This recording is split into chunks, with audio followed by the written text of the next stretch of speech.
बिस्मिल्लाहिर्रहमानिर्रहीम। नाज़रीन अस्सलाम वालेकुम, मैं हूँ इमरान वसीम। नाज़रीन, chief justice of Pakistan justice Qazi Faez Isa ने एक अहम ऐलान किया है और इस ऐलान के बाद जस्टिस काजी फ़ाइसा क्या मुख्तलिफ करने जा रहे हैं। तो ख़बर का नाज़रीन ख़ुलासा ये है कि chief justice of Pakistan justice Qazi Faez Isa वो काम करने जा रहे हैं जो आज तक शायद जब से मैं सुप्रीम कोर्ट की रिपोर्टिंग कर रहा हूँ कोई भी साबिक चीफ जस्टिस ऑफ पाकिस्तान ये काम ना कर सका।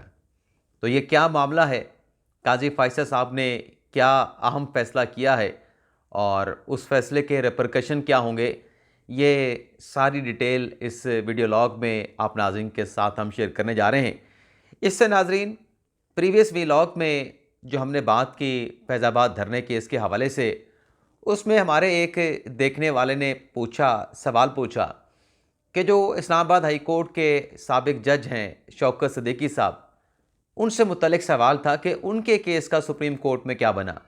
आपको याद होगा कि सुप्रीम कोर्ट में जुडिशल काउंसिल ने समाअत करते हुए सिफारिशात की थी, जो रेफरेंस आया था, जो एक स्पीच थी शौकत सिद्दीकी साहब की, जिसमें उन्होंने वो बयान हल्फी का जिक्र किया, जिसमें उन्होंने फैज़ हमीद का जिक्र किया, जिसमें नवाज़ शरीफ और मरीम नवाज़ के केसेस का जिक्र किया कि कैसे साबिक DGI उनके पास आए थे और कहा था कि अगर आप ये कुछ नहीं करेंगे तो हमारी तो 2 साल की मेहनत ज़ाया हो जाएगी। तो उस स्पीच पे, उस तकरीर पे शौकत सिद्दीकी साहब को बरतरफ किया गया था। तो इस बरतरफी के कौंसल की रिकमेंडेशन के ख़िलाफ़ और जो वज़ारत कानून का नोटिफिकेशन था, उसको चैलेंज किया था शौकत सिद्दीकी साहब ने 2018 अक्टूबर 2018 में। तो आज शौकत सिद्दीकी साहब ने एक दरख्वास्त सुप्रीम कोर्ट में दायर की है। जिस देखने वाले ने सवाल पूछा था, उसके सवाल का जवाब दे रहा हूँ कि इस दरख्वास्त में शौकत सिद्दीकी साहब ने काजी फ़ाइसा साहब से कहा है कि मेरा 2018 से बरतरफी के ख़िलाफ़ जो मेरा केस है, जो कॉन्स्टिट्यूशन पिटीशन है, जो आर्टिकल 184(3) की आइनी दरख्वास्त है, वो पेंडिंग चली आ रही है और इस दरख्वास्त की आखिरी जो समाअत है वो जून 2022 में हुई थी। अब आप नाजरीन सुनने वाले अंदाज़ा करें कि जून 2022 में कौन थे। बंदयाल साहब चीफ जस्टिस से, तो बंदयाल साहब तो कमरा अदालत में बैठ के कहा करते थे कि अल्लाह को जवाब देना है और सुबह मैं फ़लाँ कुरान की सूरत पढ़ के आता हूँ। तो फिर ये केस क्यों नहीं लगा समाअत के लिए? लगा भी क्यों नहीं और इसका फ़ैसला क्यों नहीं करके गए बंदयाल साहब? ये बड़ा अहम सवाल था। उसकी वजह नाज़रीन ये है कि जैसा कि आज फैज़ाबाद धरना केस में साबिक DGI जनरल फैज़ हमीद डिस्कस होते रहे, इस शौकत सिद्दीकी साहब के मुकदमे में भी जो हामिद खान साहब उनके वकील थे, उन्होंने 5 रुकनी बेंच के सामने वो जो बयान हल्फी था, जिसमें फैज़ हमीद से मुतल्लिक एक एक बात जो है मुलाकात की या जो भी उसका अहवाल था, वो उस बयान हल्फी में लिख दिया था। तो उसको डिस्कस कर रहे थे कि भाई जिस पे इल्ज़ाम लगा है उसको तो बुला के पूछ लेते, उसको तो नोटिस करते कि जो शौकत अजीज़ सिद्दीकी ने कहा, जिस तकरीर पे आपने उसको जज के ओहदे से बरतरफ कर लिया, लेकिन जो एलिगेशन लगाए गए उस एलिगेशन की तहकीकात तो करते, एक नोटिस करके उससे काउंटर एफिडेविट तो मांगा जाता। लेकिन वो केस आखिरी मरतबा जून 2022 को लगा और दोबारा इंटरटेन नहीं किया गया उस केस को। तो अब शौकत सिद्दीकी साहब ने काजी फ़ाइसा साहब को दरख्वास्त दे दी है उनकी कोर्ट में। तो देखते हैं कि ये मुकदमा अब कब समाअत के लिए मुकर्रर होता है। लेकिन आज ऐसा लगता है, मेरा एक अंदाज़ा है, कोई डेफिनेट बात नहीं कर रहा, कि जो शौकत सिद्दीकी साहब की दरख्वास्त है, जो मुकदमा है उनका बरतरफी के ख़िलाफ़ कॉन्स्टिट्यूशन पिटीशन है, इस केस से भी बच्चा निकलेगा। इस केस से भी बच्चा निकलेगा और अगर वो बच्चा निकला, यानी एक और केस की इस मुकदमे की समाअत के दौरान बर्थ हो जाती है, तो इस केस में भी मामलात बड़े दूर तक जाएंगे। मैं सिर्फ इतनी बात कर रहा हूँ। अब शौकत अजीज़ सिद्दीकी साहब का जिक्र आया है तो एक और सवाल भी आपके साथ, बल्कि सवाल आपसे पूछना चाहूँगा। आज नाज़रीन, जो सुप्रीम कोर्ट ने जो फैज़ाबाद धरना केस के मामले पर जुडिशल कमीशन, इंक्वायरी कमीशन बनाने का हुकूमत को कहा है और अटॉर्नी जनरल ने भी कहा कि मैं हुकूमत को तजवीज़ दूँगा और इस हवाले से आके आइंदा समाअत पे आगाह भी करूँगा।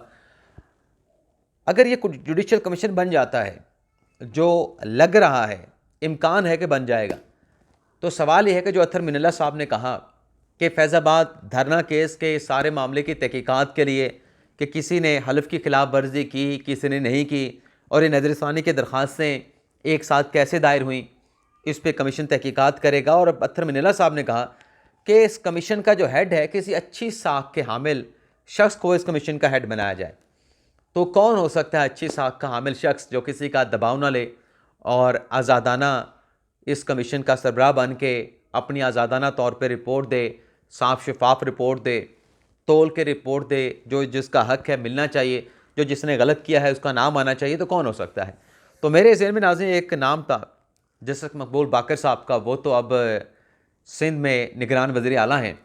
तो दूसरा नाम कौन हो सकता है? तो दूसरा नाम मेरे जहन में आया, जो मैंने जल्दी जल्दी सोचा, वैसे तो बहुत सारे नाम आए, लेकिन जो दबंग किस्म के नाम मेरे जहन में आए, शख्सियात जहन में आई, तो उसमें शौकत सदीकी साहब हैं। लेकिन शौकत सदीकी साहब का फिर ये भी हो सकता है कि लोग कहें कि नहीं, ये तो चूँकि एफिडेविट दे चुके हैं तो ये कैसे उस मामले की तहकीकात कर सकते हैं। तो दूसरा मेरे नाम जहन में जो नाम आया वो जैसे दोस्त मोहम्मद खान साहब का है, सुप्रीम कोर्ट के रिटायर्ड जज हैं। तो आप क्या समझते हैं कि इस कमीशन का सरबराह किसको होना चाहिए? मेरी तरफ से तो जैसे दोस्त मोहम्मद खान साहब का नाम है। आप किस शख्सियत को रेकमेंड करेंगे जो इस कमीशन का सरबराह बने? आपके सोच कहाँ तक जाती है? आप क्या नाम प्रपोज करते हैं? ये सिर्फ वैसे ही कि आप किसको समझते हैं कि बड़ा दबंग और इस की तहकीकात कर पाएगा साफ शफाफ? तो आप भी अपना नाम मेरे साथ ज़रूर शेयर करें कमेंट बॉक्स में। अब जज साहब की बात हुई है तो सिंध हाई कोर्ट के जस्टिस इरफान सादत साहब, जो पिछले दिनों जुडिशल कमीशन ने फैसला किया कि उन्हें सुप्रीम कोर्ट का जज बनाया जाएगा। तो सुप्रीम कोर्ट ने, जुडिशल कमीशन ने तो रिकमेंडेशन भिजवाई, उसके बाद पार्लिमानी कमेटी ने भी जज साहब को अप्रूव कर दिया।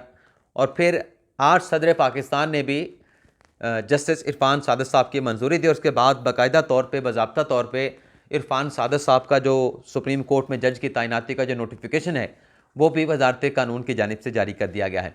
अब मोस्ट प्रॉबेबली जब मैं वीलॉग रिकॉर्ड कर रहा हूँ ऐसी कोई इतला तो नहीं, लेकिन या तो कल या फिर परसों जो है जज साहब की सुप्रीम कोर्ट में तकरीब हलफ बर्दारी भी होने वाली है। तो ये खबर आ गई। अब आ जाते हैं कि काजी फायसा साहब ने क्या बड़ा ऐलान किया है और उस फैसले के रिपरकशन क्या होंगे और क्या वो काम करने जा रहे हैं जो माजी में कोई चीफ जस्टिस नहीं कर सका। एटलीस्ट जब मैं 2011 से सुप्रीम कोर्ट की रिपोर्टिंग कर रहा हूँ, सुप्रीम कोर्ट की रिपोर्टिंग की बात हो रही है, सहाफ़त तो मेरी 2007 से शुरू हो गई थी, लेकिन 2001 से कोई चीफ जस्टिस ये काम क्यों नहीं कर सका, इस पर बात कर लेते हैं। और वो चीफ जस्टिस जो ज़्यादा जो जुडिशल एक्टिविज़म लेके आए, उनकी ख़ास तौर पे बात हो रही है। तो नाज़रीन, आज जब कमीशन की प्रपोज़ल सामने आई और अफसार आलम साहब से पूछा गया कि क्या आप कमीशन के सामने पेश होंगे, अपना स्टेटमेंट देंगे, तो ये नाज़रीन जो अफसार आलम साहब ने जवाब दिया कि हाँ मैं पेश हूँगा, जिरा को भी फेस करूँगा, तो ये बड़ा मुश्किल टास्क था, बड़ा मुश्किल टास्क था, क्योंकि इस केस की जो सेंसिटिविटी है, जो लोग ये जानते हैं उनको पता है कि अफसार आलम साहब ने जो कल एफिडेविट दिया, वो एफिडेविट देना कितनी बहादुरी का काम था, कितना दलेरी का काम था।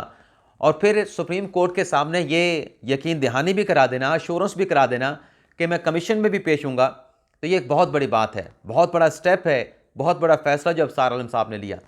तो इसी कंसेंट के बाद जब अफसार आलम साहब ने फिर एक अपनी प्रपोज़ल अदालत के सामने रखी, उन्होंने कहा कि मैं अपनी कंसेंट तो दे चुका हूँ, लेकिन मैं ये चाहता हूँ कि ये जो कमीशन बने, इस कमीशन की जो कार्रवाई है वो लाइव दिखाई जाए। जैसे प्रैक्टिस एंड प्रोसीजर केयर की सुप्रीम कोर्ट ने लाइव दिखाई, तो इसकी समाअत भी बराह रास्त दिखाई जाए, पूरी कौम देखे कि सच क्या है और हक क्या है।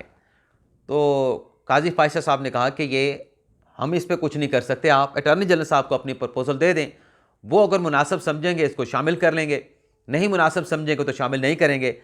तो अफसार आलम साहब ने कहा कि माजी में भी कई कमीशन बने, एबटाबाद कमीशन बना, मीर कमीशन बना, माज़ी चाहता हूँ नाज़रीन, और फिर सलीम शहजाद साफ़ी थे, सलीम शहजाद, उनके कत्ल का कमीशन बना, और हमूद रहमान कमीशन बना, उनकी रिपोर्ट्स कभी पब्लिक नहीं की गई।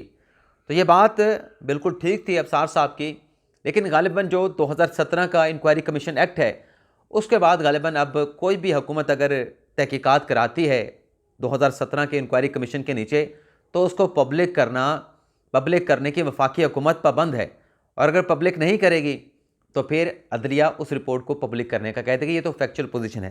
तो अफसार आलम साहब जो कह रहे थे कि लाइव इसकी कवरेज होनी चाहिए, इस पे जो जवाब दिया काजी फ़ैसल साहब ने, वो नाज़रीन एक बहुत बड़ी खबर थी। काजी फ़ैसल साहब ने नाज़रीन कहा कि हम हर इदारे से उसका काम करवाएंगे, किसी भी इदारे का काम हमने नहीं करना, सुप्रीम कोर्ट ने नहीं करना। अगर पैमरा का काम है तो पैमरा से करवाएंगे, हर इदारे का उससे काम कराएंगे। लेकिन कोई अगर ये कहे कि किसी इदारे का हम काम करेंगे तो हम खुद नहीं करेंगे, जिस इदारे का है उस इदारे से उसका काम करवाएंगे। तो ये जो नाज़रीन काजी फ़ैसल साहब ने रिमार्क्स दिए ओपन कोर्ट में, सैकड़ों की तादाद में लोग वहाँ पे बैठे हुए थे, तो ये एक बहुत बड़ा फैसला। इससे पहले आप देखें कि किसी भी जब भी जुडिशल एक्टिविज़म हमने सुप्रीम कोर्ट में देखा, जब भी कोई मामला सुप्रीम कोर्ट के सामने रखा गया तो सुप्रीम कोर्ट ने बजाय इसके कि उस इदारे को फैसला करने दिया जाए, उस इदारे के डोमेन में जाके सुप्रीम कोर्ट खुद फैसला कर देती थी। अभी रिसेंट पास में देखें कि इलेक्शन की तारीख देने का कोई अख्तियार नहीं था सुप्रीम कोर्ट का, लेकिन सुप्रीम कोर्ट ने 14 मई की तारीख का ऐलान किया। उसकी जो भी लॉजिक की, जो भी वजह थी, लेकिन 14 मई की तारीख थी जो कि सुप्रीम कोर्ट नहीं दे सकती थी। इससे पहले आप देखें 63A की ऐसी तशरीह जो कि पार्लिमान का काम था, वो पार्लिमान को करने देने के बजाय, भी अगर ऐसा करना भी था तो पार्लिमान को करने देते, वो सुप्रीम कोर्ट की उसकी ऐसी इंटरप्रिटेशन कर दी। और भी बहुत सारी आपको मिसालें मिलेंगी, जो काम पार्लिमान का था वो पार्लिमान को नहीं करने दिया गया।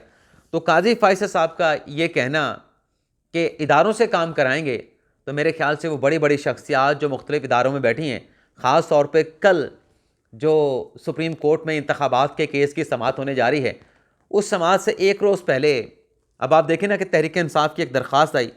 तहरीक इंसाफ क्या कह रही है?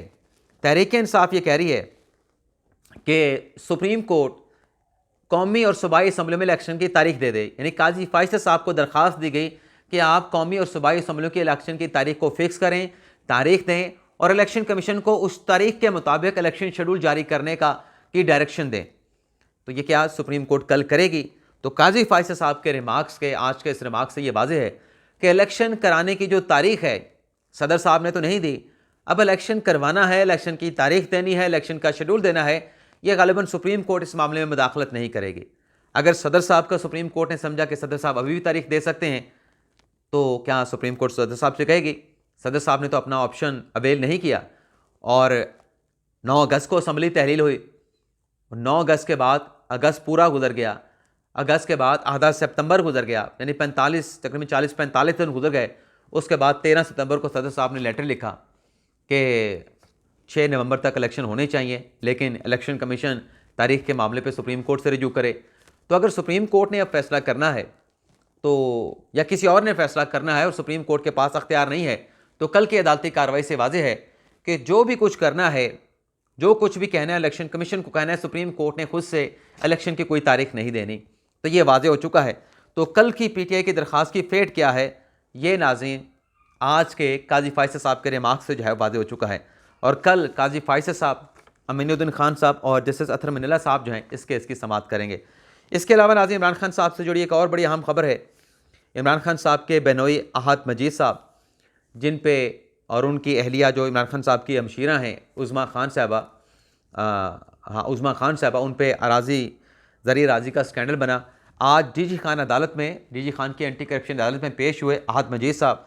ज़मानत का मुकदमा था, ज़मानत की दरख्वास्त रद्द कर दी गई, तो वहाँ से इमरान खान साहब के जो बहनोई हैं वो कमरा अदालत से फ़रार हो गए। यानी अब वो किसी एपलेट फोरम पर ज़मानत के लिए रिजू करेंगे, बेल बिफोर अरेस्ट के लिए। इसके अलावा नाज़रीन आशियाना स्कैंडल, आज इस केस में शहबाज शरीफ और हमज़ा शहबाज शरीफ के ख़िलाफ़ जो फ़ैसला है वो अदालत ने नैब के वकला को और बाकी वकला को सुनने के बाद महफूज कर लिया है और 7 नवंबर को गालिबन ये महफूज किया गया फ़ैसला जो है वो अनाउंस किया जाएगा। इसके अलावा नाज़रीन इस्लामाबाद हाई कोर्ट ने आज जो बुशरा बीबी साहब की दरख्वास्त है और नजम साकिब साहब की जो दरख्वास्त है ऑडियो लीक के मामले पर, उस पर इस्लामाबाद हाई कोर्ट ने कहा है कि ये नहीं तस्लीम किया जा सकता कि जो फ़ोन टेपिंग हो रही है रियासत को इस बात का नॉलेज नहीं। फैसले में कहा गया है, जो कि बाबर सत्तार साहब ने लिखा है, कि हुकूमत का मौक़िफ़ है कि किसी को किसी के फ़ोन कॉल की टेपिंग की इजाज़त नहीं दी गई, लेकिन कानून में गुंजाइश मौजूद है, तरीक़ाकार को फॉलो करके फ़ोन टेपिंग की जा सकती है। लेकिन अदालत ने वफाकी हुकूमत से कहा कि अगर कोई इजाज़त किसी के फ़ोन टेपिंग की दी गई है तो इस हवाले से वफाकी हुकूमत आइंदा समाअत पर रिपोर्ट पेश करे।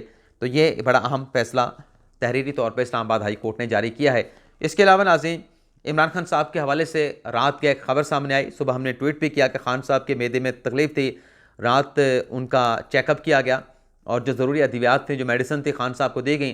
तो इस पर भी वो जो हमारे मंसूर अली भाई बात करते हैं, मंसूर अली खान साहब बात करते हैं, लौंडे लपाड़े, उन्होंने ये सोशल मीडिया पे कहना शुरू कर दिया कि देखा ना, ये अगर खान साहब के मैदे में तकलीफ़ हुई है तो इसका मतलब है कि स्लो पॉइजन वाली बात बिल्कुल दुरुस्त है। अब इन जहलों से बंदा पूछे कि अगर स्लो पॉइजन देना है तो उससे क्या मैदे में तकलीफ़ होगी? उससे तो बंदा जान से जाएगा, मैदे में तकलीफ़ नहीं होगी। मैदे में तकलीफ़ खाने की किसी वजह से भी हो सकती है या कोई और भी वजह बन सकती है, लेकिन स्लो पॉइजन से बंदा जान से जाता है, पेट में या मैदे में दर्द नहीं होता। लेकिन बहरहाल आज इस हवाले से कुछ और इन्फॉर्मेशन सामने आई है जिसमें कहा गया है कि खान साहब का जो सेल है, यानी खान साहब को जहाँ पे रखा गया है, वहाँ पर खान साहब के इस्तेमाल में ज़ेर इस्तेमाल 8 कमरे हैं। खान साहब के खाने और इलाज के लिए 9 डॉक्टर रखे गए हैं, 9 डॉक्टर ज़िम्मेदारी पे मामूर हैं और खान साहब को टीवी दिया गया है जिस पे 10 चैनल चलते हैं। हर 1 घंटे के बाद जो लगा हुआ चैनल होता है उसको चेंज कर दिया जाता है। खान साहब को बेड मिला हुआ है, मैट्रेस मिला हुआ है, अखबार मिलते हैं। अच्छा, किसी दोस्त ने कहा था उर्दू तो खान साहब पढ़ नहीं सकते, तो उर्दू का अखबार क्यों देते हैं? तो वो अपनी ज़िम्मेदारी पूरी कर देते हैं। एक इंग्लिश अखबार भी है और उर्दू अखबार भी है, बाकी खान साहब अंग्रेज़ी पढ़ लेते होंगे। और खान साहब को जो एक्सरसाइज का साइकिल भी दिया गया है। इसके अलावा खान साहब की मुलाकातें भी करवाई जाती हैं। वो मुलाकातों का एक ख़ास कमरा है, वहाँ पे ला के खान साहब की वकला के साथ, फैमिली के लोगों के साथ मुलाकात कराते हैं। साइकिल के साथ जो सेल है खान साहब को, वहाँ पे लोहे का रॉड भी लगाया गया है, खान साहब उसके साथ भी वर्जिश कर सकें। और खान साहब को कैदियों वाला खाना नहीं दिया जाता, खान साहब के लिए खाना बनता है खान साहब की ख्वाहिश के मुताबिक, खान साहब के कहने के मुताबिक। अलग से स्पेशल बावर्ची है जो खान साहब का खाना तैयार करके खान साहब को वो खाना सर्व किया जाता है। तो ये नाज़रीन हक़ाइक़ हैं जो आपके साथ हम शेयर कर रहे हैं। तो ये हमारा वीडियो लॉग आप दोस्तों से इजाज़त चाहेंगे। अल्लाह ताला हम सबका हामी नासिर, अपनी ढेर सारी दुआ में याद रखिएगा। अल्लाह हाफ़िज़।